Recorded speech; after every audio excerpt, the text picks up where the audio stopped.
Hey y'all, what's up? Today we are getting into Iron Flame by Rebecca Yarros and Legendary by Stephanie Garber. And then we're talking about audiobooks. Is that considered reading or not?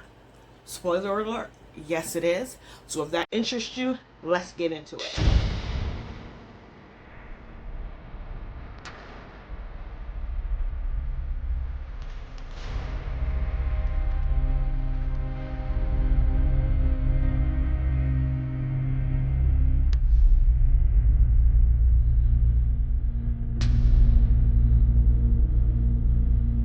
So, Iron Flame. First, let's recap what happened in Fourth Wing.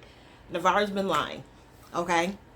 The Wyvern, they're real, okay? He's been lying. The Wyvern is real. Violet just barely scraped by. She was, her bones, everything breaks. She bruises so easily. She was doing more strategy. Let me poison people before we fight. She was making it through. But yes, the Wyvern, the real.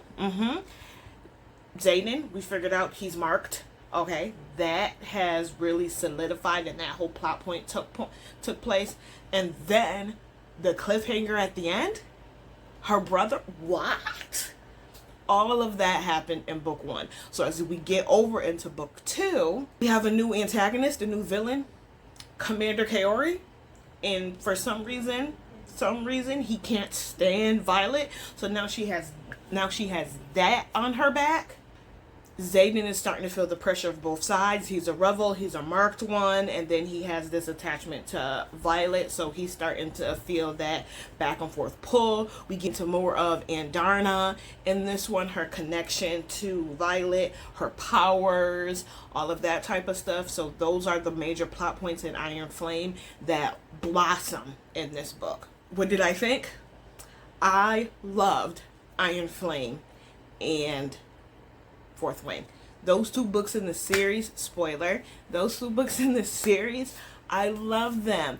At the end of the cliffhanger with Brennan, isn't that her brother's name? Brennan, Violet's brother, I was 110% like, WTF.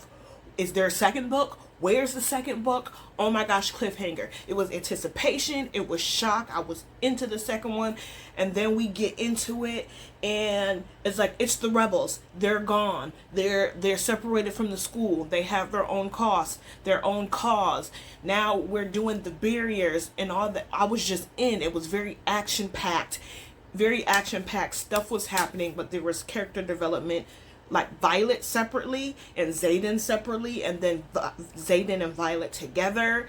There was character development with the crew, because as we progress through this series, you'll start to notice that it's an ensemble cast of characters. So yes, our main characters are Violet and Xaden, but then their friend group is 100% like a part of the main character bubble, right? And so what this book does really well is it shows everybody's arc and gets you invested in each individual character as everything goes along.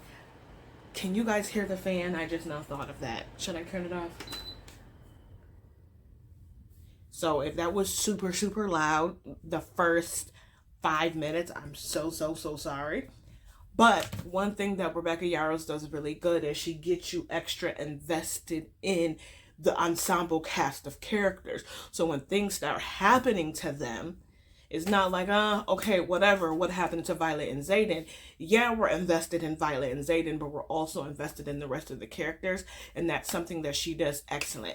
And then we got the cliffhanger at the end. In these two books, the cliffhangers at the end of the books, like, bravo. Yes, because they leave you in anticipation. They leave you wanting the next book. And when I read Iron Flame, it was like the beginning of last year, y'all. Onyx Storm came out like yesterday, okay? So I was completely like, is she writing? When's the real girl? Hurry up! Like, I was 110% like what was going on and what was happening. Both of these books are for, I think I did Fourth Wing was 4.5, and then Iron Flame was 5. I love them. 110% recommended read.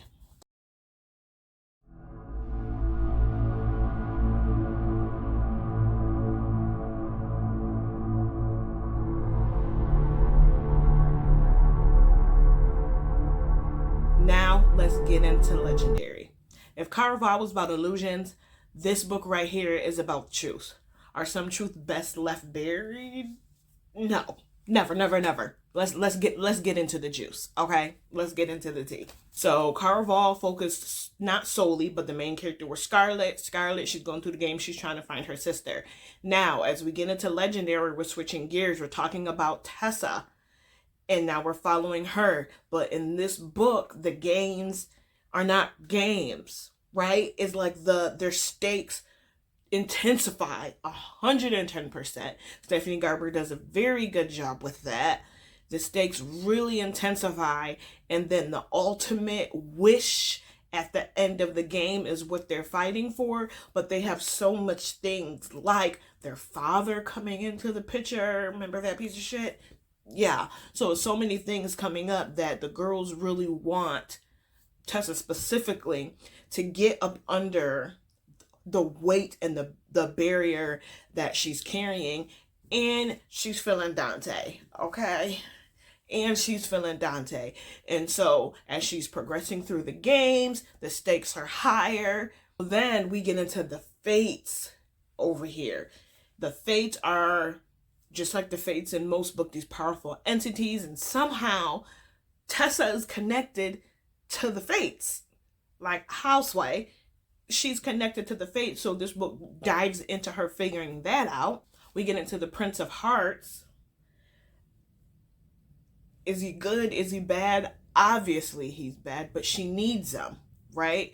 So how does that fit into? There's a whole lot of added elements in this book that doesn't feel like new stuff being thrown at us as the reader. Spoiler, I love this book, okay? So one thing that Stephanie Garber does very good is all the different elements that are added in this book. It doesn't feel like new stuff, even though it is new stuff. It doesn't like, what? Huh? The reader is not left feeling like that. And so as we're going through the book, it's just one stake at a time, and every time something new happens, like the whole fates thing popping up, we're still invested, like, oh shoot, like what's gonna happen? And then the Dante stuff starts to unravel. And so it's different things that happen that following the story that technically are new stuff, but Stephanie Garber has done an excellent job, in my opinion, getting us very into and invested in Scarlet and Tessa and their ultimate outcome. So anything that happens and as we go along is not 100% predictable that the outcome is going to be good. Like, so it's not like, oh, because y'all know me, there's one thing that keeps me away from a book is its predictability. And so I wasn't going through this book like, oh, this is going to happen and this is going to happen. And even if I was, Garber was like, oh, okay, bet. And something completely opposite happened, but didn't take away from the overall trajectory of the story. So this book has mystery, it has romance, it has tension. If that's all the stuff that you're looking for in a young adult novel, there is little to no spice. We might get a kiss here and there, but that's it. I highly recommend this one. Okay, so let's break this down. Is audiobooks reading? First of all, yes, it is. But let's get into the reasons why people don't think so, and the reasons I'm going to tell you that it is, okay? So one of the big reasons, I think the only reason that I have heard as we circle through this conversation of why people don't think that this is considered reading is your eyes are not looking at a page, looking at words. People think that the only way that you can read something, the physical definition of read, is when your eyes are looking at a page, looking at words. And to me, I don't think so. So could that be? Let's look up the physical definition of read. Let me see. Define read. It is defined as look at and comprehend the meaning of written or printed matter by mentally interpreting the characters or symbols of which it is composed. So when we look at the physical definition of reading, it most definitely has aspects in there that point to you need to be looking at a page. But I'm not even going to say in today's world, because as we transcend through history, we know that the interpretation and the comprehension took place without physically looking at the words. So my number one point is comprehension. Are you comprehending? You can comprehend without your eyes looking at the words. And that's just it. Are you comprehending? If I'm listening to a book and you're physically reading a book, and we sit down to talk about it, if I can engage in it back and forth because I comprehended what I'm reading, are you going to say that I didn't read it? That's one part that just doesn't make any sense to me. Because if I'm comprehending it, even if I'm not physically looking at the words, I'm still reading it.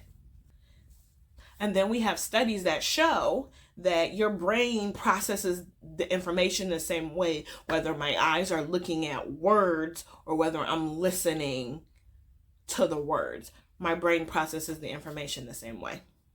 So back in the day, y'all, back in the day, people weren't writing down stuff. They weren't writing down their stories. So how did they tell stories, and how did the stories get passed on from generation to generation to a point where now different writings were invented and people could start having a record of them stories? They orally told it.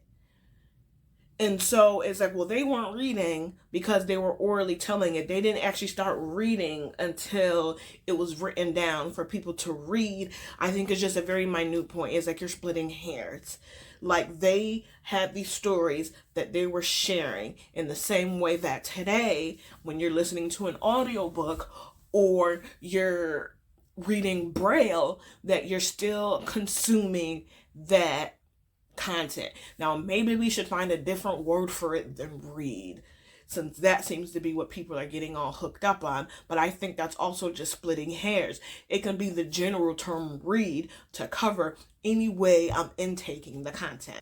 And then, just like I just mentioned, if you're reading Braille, your eyes are not physically looking at words on a page, but you're still reading. If you have a disability like dyslexia and you listening to an audio is a better way for you to intake the content, you're still intaking the content. So I guess wrapping up, for me, I'm saying yes, listening to audiobooks are considered reading, because to me, what really defines reading is the comprehension and the interpretation part and the definition. I do not get too hooked onto the looking at the words and the symbols, because I can be looking at words and symbols and not comprehending the text. But does that mean I'm not reading it? Like, if I think back to undergrad, I'm getting into all of these classes, I'm like looking at what the textbook says, but what the heck? I don't understand what that means. Or I'm looking at something in a different language, the one that I don't read. The only language I speak is American English. So I'm looking at the words in the book, but I'm not comprehending. So am I reading? To me, the most important part of the what is reading is what are you comprehending and what are you interpreting. So all of that to say, y'all, if y'all are listening to books, put them on your book log, whether you have a physical book log like me, whether you do like Fable, like I also do, or Storygraph, like I also do. I use those three things to log my readings. Audiobooks are reading. Let's stop having the same tired discussion over and over again, and let's just talk about the books that we're comprehending and interpreting. All right, y'all. I'll see y'all next time.